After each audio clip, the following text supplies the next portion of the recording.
তুমি জানো তোমার এই পান্ডারপুর নামক গ্রামে এক ভক্ত আছে, সে কোনোদিন তোমার বিগ্রহ দর্শন করে নাই, তোমার এই মন্দিরে সে কখনো আসেনি,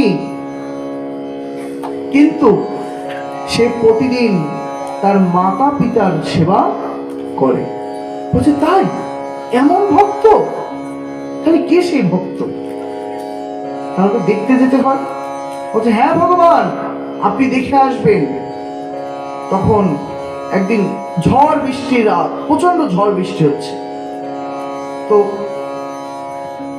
ভগবান কি করেছেন, ভগবান দ্বারকাধীশ মন্দির থেকে বেরোয় এসে ওই যে ভক্ত তার গৃহের সামনে এসে দাঁড়ায়। দরজায় এসে দাঁড়ায় না, যদি অতিথি আসে, অতিথি কোথায় দাঁড়ায়?